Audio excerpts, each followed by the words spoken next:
Greetings, Ian from R.T.O here. Hope you're enjoying your bank holiday if you're in England, Scotland and that. If not, welcome to another week on R.T.O, and today we start another in our story series. Today we're going to an artist that's not metal, probably the first real interesting one that we're doing, although we've done some great people, haven't we? We've done Paul Rogers, John Ward, Ian Gillan, Sammy Hagar, Paul McCartney, Jeff Lynne. So today we're going to start looking at the career of Vangelis Odiasi as Papathanassiou, but known to us more, and well, how we know him is Vangelis. So today we're going to look at how he started. The next few weeks we'll be looking at his solo stuff, his soundtracks, John and Vangelis, because John Anderson has worked with Vangelis quite a lot throughout his career, and then some collaborations. So there's about 5 weeks of bits and bobs of Vangelis. So today we're going to start at the very beginning, and we're going to have a look at a band that he was in the 60s called Aphrodite's Child. Now, Aphrodite's Child were a Greek rock and pop band formed in 1967 by Vangelis and a certain Demis Roussos. Remember him? He was in Aphrodite's Child, and then there's Lucas Sidaris, who was on drums and vocals, and then towards the end of their career, Silva Kulris joined them. They were active between 1967 and 1972. They only released 3 albums, so we'll have a look at these albums. So coming in at number 3, we have the second album that was released in 1969, and it's called It's 5 o'Clock. So we've got Vangelis, who plays keyboards, organ, piano, clavichord, flutes, Demis Roussos lead vocals, bass guitar and production and guitars, and Lucas Sidaris on drums, and he does lead vocals on Let Me Love, Let Me Live and Funky Mary. First track on this is the title track, and it's called It's 5 o'Clock. Now, this certainly has a bit of that Procol Harum, lighter shade of pale sort of start. Instead of getting Gary Brooker singing, of course, we got Demis Roussos, who has got a really nice voice. Never been keen on his sort of style, but I think he's got a really good voice. And it's my favourite track on this album. I really like that track. Then we get a track called Wake Up. Sort of a pop song. It's got some really nice guitar work from Demis. You know, if you forget that, if you didn't know, he can play guitar. He plays a really mean guitar. And his guitar work on this is very delicate and pretty good. Then we get Annabella. Great vocal here from Demis. The keyboard work from Vangelis on this is amazing. When you listen to this, you think, oh, this man is going to go on and do big stuff, and he did. It's really nice, and the production on this is great. He produced these albums as well, so even at this young age, you could see that this man was an absolute genius. Then we get Let Me Love, Let Me Live, which is the Lucas Sidaris vocals. Sounds very much like the Who at the time. It's got some great guitar work from Demis on this. Absolutely stunning stuff. Really enjoyed it. Then we got Funky Mary, another track that Lucas sings. It's a weird track. All sorts. They've thrown everything at this. It's very psychedelic as well, and there's nothing wrong with it. It's just a bit groovy and weird, and I like weirdness. Then we get good time so far. This starts off with horns, and it sounds like we got Louis Armstrong singing, but of course it's Mr. Roussos.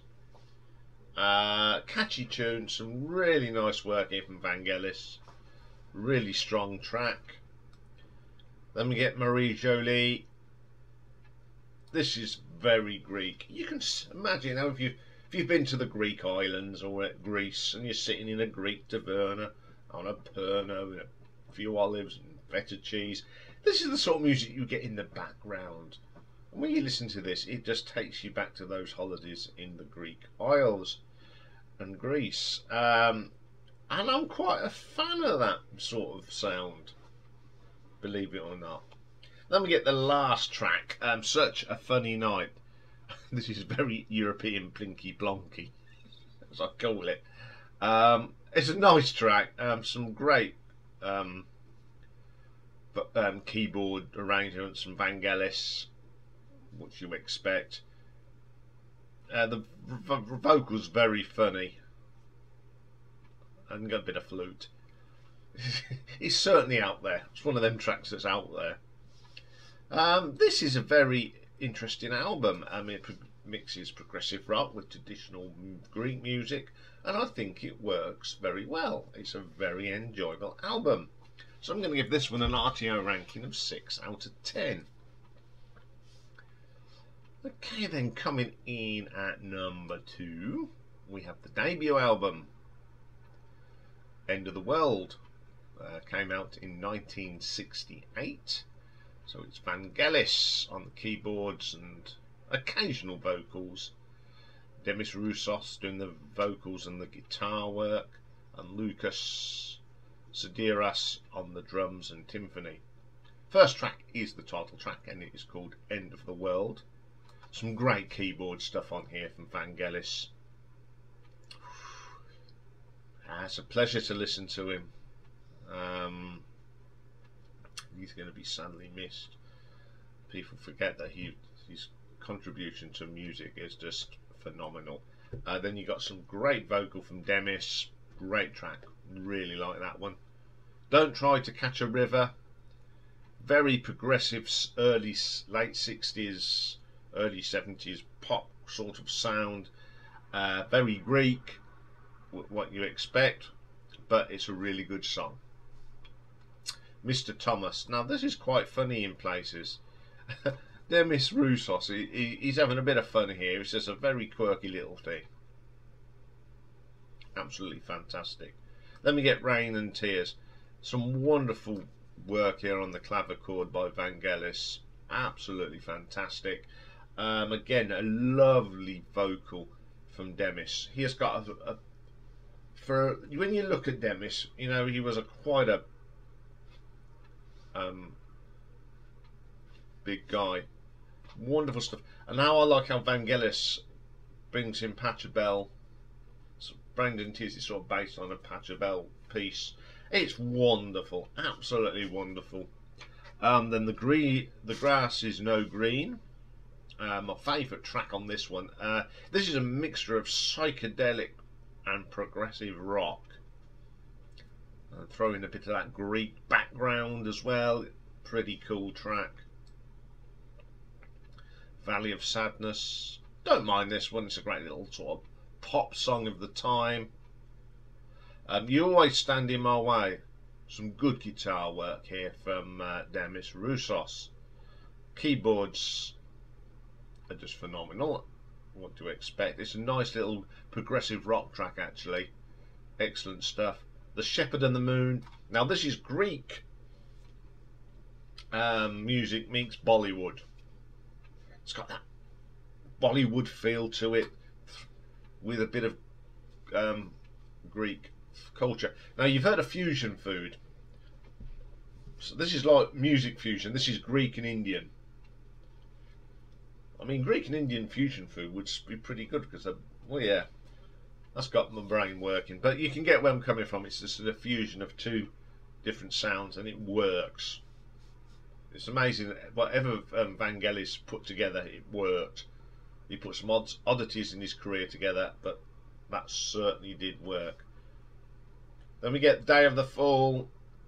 Oh, this is brilliant. This could have fitted on any progressive rock album of the time. King Crimson, Mike Oldfield, Camel, any of them bands, this would definitely fit on that one of their albums. Very good debut album. I like the mixture of progressive, psychedelic, Greek, Indian, very different cultures and different genres, and it really worked. It's a really good album, and I'm going to give this an R.T.O ranking of 7 out of 10. So coming at number 1, this is one of the, I consider this one of the underrated prog albums, and it is 666, subtitled The Apocalypse of John 13 to 18. It's the final album, and it was released in 1972. So you've got Vangelis on here doing the keyboards and all that sort of thing, and the production. Demis Roussos, whose full name is actually Arteminos Vangelis Roussos. He's on guitars and trumpet. Lucas Sideros on the drums, and this is the only album that Silver Curious played guitar on. Got additional musicians on here. We've got Haris Hakakis on bass, tenor, sax and congas, Mikhail Riposh on trombone, Irene Papas on vocals. Now, it won't be the last time that Vangelis worked with Irene Papas. We've got John Forst doing the English narration, and then on the Greek version Yanis Torishis did it, and then Daniel Kolpilits does narration on Loud Loud Loud. Now this is more of a concept sort of album, so you got little snippets, but put it together, it's a fantastic piece of work. The first thing's called The System, just lots of chanting, etc. Then we get Babylon. It's got a really strong bass line here from Demis. The horns sound really good on it. Loud Loud Loud, this just starts off with some narration, and then you got these drums. I can't remember what the name of the drums they're called. I think they're called Bangala drums or something. It's got that Indian sound to it. Really, really good.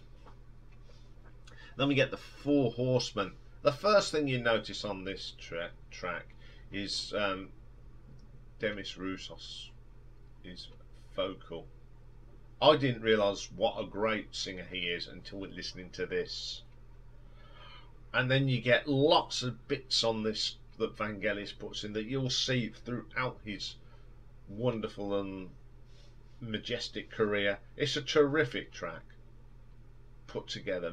Musically it's brilliant. Then we get the Lamb. This is a bit of a jazz fusion going on here.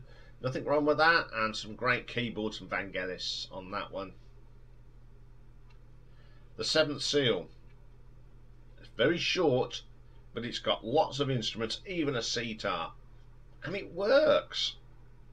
Absolutely it's absolutely killer on here. Really gives it extra depth. Vangelis knew what he was up to. Then we get my favourite track, and it's the G&C.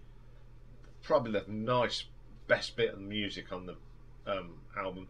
This is just so Vangelis. Gentle, atmospheric, relaxing, beautiful piece of music. Then we get Seven Bowls. This is the genius of Vangelis here, creating these little interludes with a bit of bass. You'd find this especially on these soundtrack albums, these little quirky, memorable short pieces. Again, another instrumental, The Awakening Beast. Again, very short, but this is Vangelis at his creative best, doing something that goes in front of something, and that again really works well because it goes straight into a piece called Lament, This is an orchestral thing, orchestrated by Vangelis. Very, very good. The Marching Beasts.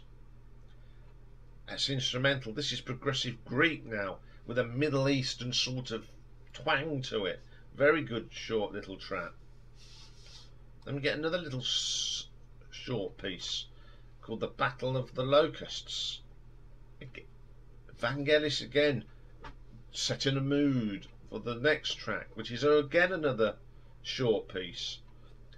The drums are great, the guitar is just a bit of prog improv, absolutely amazing.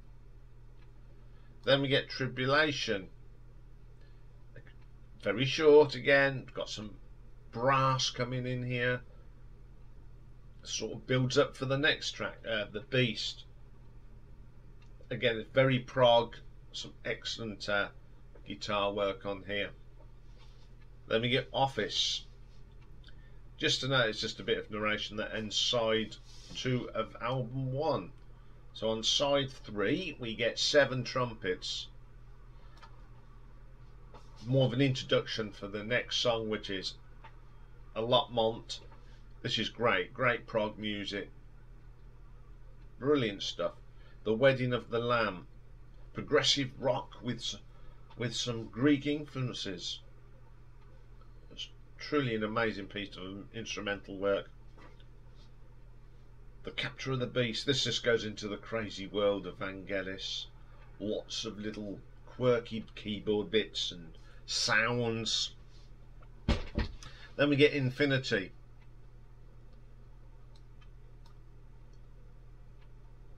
It's just, if you listen to this on its own, you can find it a little bit what's going on here, but because if you listen to this album, this is one of these albums you have to listen all the way through. It's just amazing. Again, natural progression of this album, wonderful stuff. Then we get Hic et Nunc, and more of this jazz feel with some great piano from Vangelis. Pretty cool track. And then All the Seats Were Occupied. Now this is a epic. This is a 19-minute epic. It's an amazing piece of music. It's got all them elements of prog with Greek influences, sounds of the rest of the Mediterranean. It's got some great guitar work on here from Silver. Good guitarist. The bongos add to it. It's just amazing prog music. Check that track out. I'll put it in the playlist. It may be 19 minutes, but it's really worth listening to. Then we end up with a little piece called Break, with some amazing guitar work on this, and of course Vangelis' piano just adds that extra depth. This is a really good album, but like I said, it's an album you cannot just play the odd track. You put it on and you play it all the way through. I think this was a little bit before its time as well. People really didn't get it then, but they get it now, and this is a great progressive rock album, and I'm going to give it an R.T.O ranking of 7.5. But that's not all today, folks. I've got some honourable mentions, because in between making the last Aphrodite child album and him starting his solo career, he recorded 2 albums in 1971, but they were never released until unofficially released in 1978. So we're going to have a quick look at these, and the first one is called Hypothesis. This was recorded in the May of 1971. And the album takes a form of an extended jam session of experimental jazz. It's just got 2 tracks on it, Hypothesis Part 1 and Part 2. Now Part 1, now if anyone remembers the Far Show here in the UK, they had the Jazz Club on. Nice. That's John Thompson's character. I can't remember the name of it. Yeah, this is proper improv. It's experimental jazz, It's all over the place. It's a bit weird. I have listened to it a couple of times, but I don't think I'll listen to this again because it is. I'm not a brilliant jazz fan, but this sort of jazz is just. I think it's that thing. 15 musicians all playing different parts. In this case, it's Vangelis just going off on one. Second one part is the same. Everyone doing their own thing. After listening to this for 5 or 6 minutes, you don't want to listen to any more. So it's not very memorable, and I can understand why he didn't release it, to be quite honest.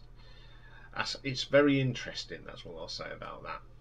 And the other album he released, again, unofficially was released in 1978, and this was recorded in June of 1971, and it's called The Dragon.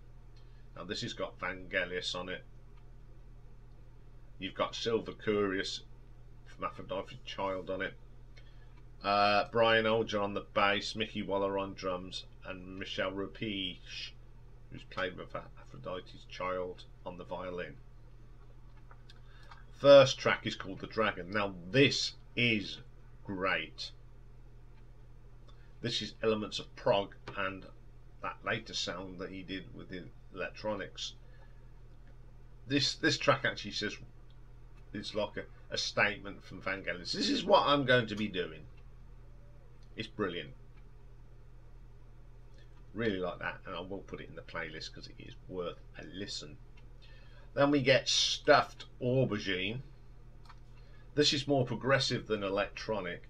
It's got lots of things that Vangelis was experimenting at the time, and I do like it. Very, very good track. And then the last track is called Stuffed Tomato. It's got elements of jazz on here. It's got some nice guitar work, but after a while it does get a little bit annoying. It goes off on some tangent somewhere else, and it gets a little bit lost. I mean, of these two unofficial albums, I think this is the better one. This is the sound that you was going to get from Vangelis when he started his solo career. It took him an album. I think he released one album, which you'll find out about next week, and then he really got into his stride. But I think this is a really good little album. If you really want to listen to the whole damn thing, like the other one, they are on YouTube. There's no other way you can listen to them. This is how I did it. I just listened to them on YouTube. So that's it for the first episode of Vangelis. So next week we'll be looking at his solo career. So we've got a classic album as well today, and we're going to do a bit of pop from the 90s, and probably one of the better albums of the 90s. We're going to look at a Simply Red album called Stars. So join me for that. If it's the first time you've switched on, you're a bit of a Vangelis fan, I hope you liked it, and give us a thumbs up. And if you like weird music, because we have got other electronic stuff on here, we've got Jean-Michel Jarre, and there's Mike Oldfield on here, and Art of Noise even. So if you're into that sort of thing, go and check them out, and if you really like, subscribe. And I looked at the views, and we're at 99,500 and something now, so we're not far off 100,000. So thank you very much. I will see you later for Simply Red. Bye for now.